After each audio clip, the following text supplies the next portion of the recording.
Hello one last time, because this is the sixth and final planned episode of Me, Myself and Mental Health. And I'm going to be talking about the impact that you as a person have made on the people around you.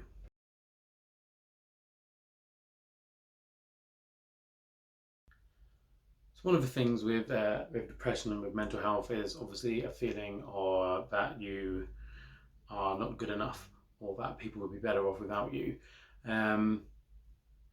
And it's a feeling that I think a lot of people have had before. But think about time travel that you see in films and stories, and the impact.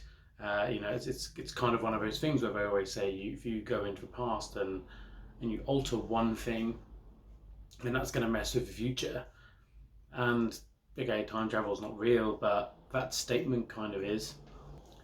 Think about this: if you didn't exist, then every person that you've ever had a relationship with in your life, their entire life would be different. That may sound dramatic, but it's not. For instance, all of you that are watching this, that are my friends, that have met me, that have spent time with me, if I had never existed, everyone you've met through me, everyone who's been employed by me, everyone who has been in a relationship with me, hooked up with me, fallen out with me, employed me, they'd have all been doing different things with different people at different times. Some of your lives may have been exponentially better, some of them may have been worse, but either way, the very fact that I've existed in your life has impacted it, and you with mine. I think I think that's something that people forget. You may feel like you're not important at certain times, and you may feel like perhaps people could be better off without you, but that's not the case. If you think the people around you will be better off without you, you're wrong. If they wanted to be without you, they would have been without you. People will ask questions like, this is not exclusive to people with poor mental health. This is just in general. When people ask you, would you change anything about your life? If you could go back to the past. And I don't think I would. It was a real hard journey to get to where I am, to get to being happy now. But it was a ride. Yeah, perhaps if I'd looked inward a bit sooner, if I'd have sought medication or a counsellor, that I could have suffered for a less extensive period of time. But in doing things the way I've done it is how I got through it. It's how I came out to where I am now. It's how I'm able to sit here and talk about it. Sometimes I think about the fact that if this illness had won, I would have been dead for 20 years already. That's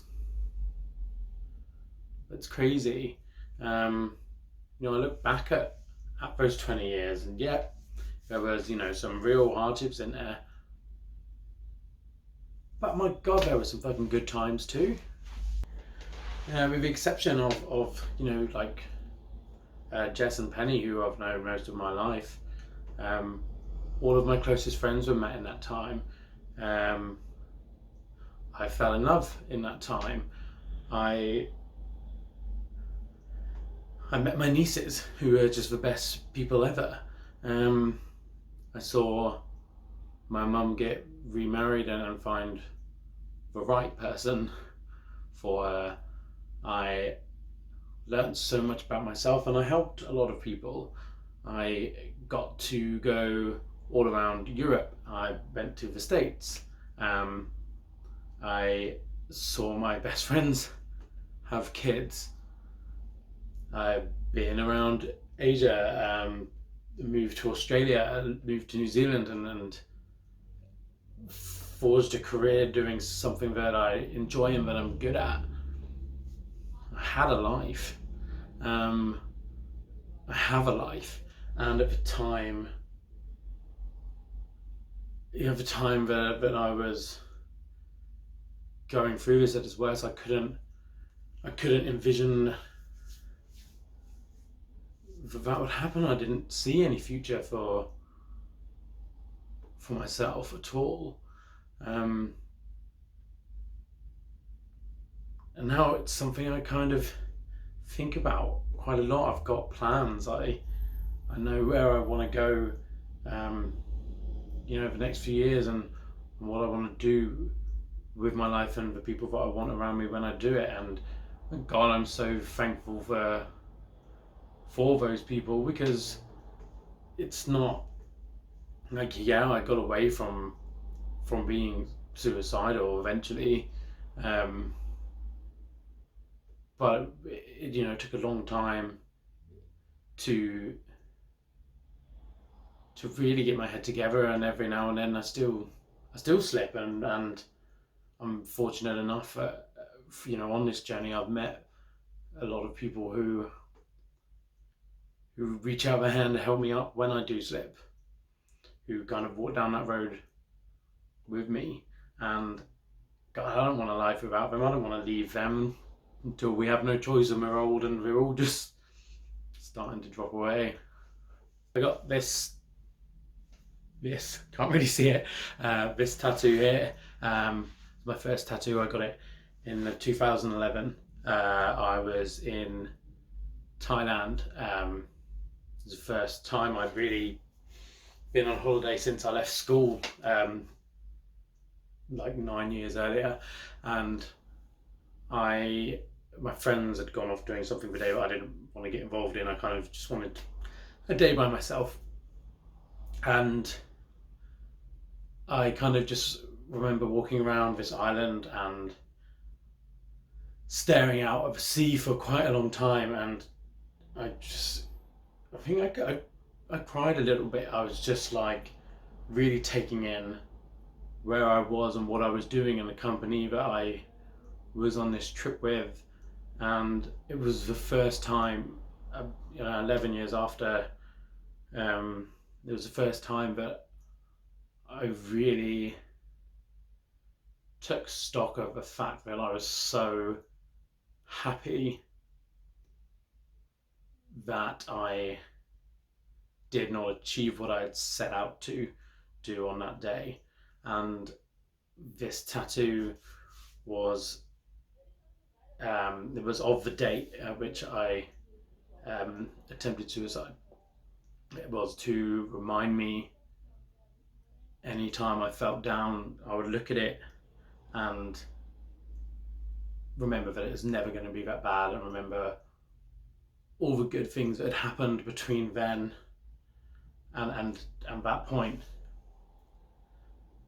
And now here, another 8 years later, I am ready to have that covered, because I don't feel, as much as it was symbolic for me, I don't feel it's something that I need anymore. I don't feel like I need that reminder, or that that's a place I will be back in again. And obviously I have no guarantee of that.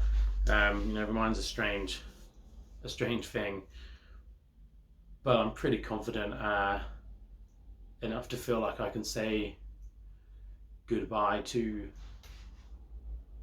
that era and to those memories, and stop holding on to it and stop looking back on it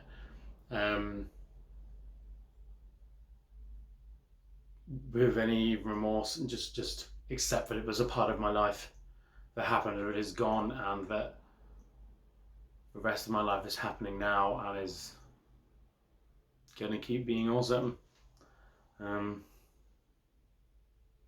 And thank you guys for helping make it awesome and being awesome with me.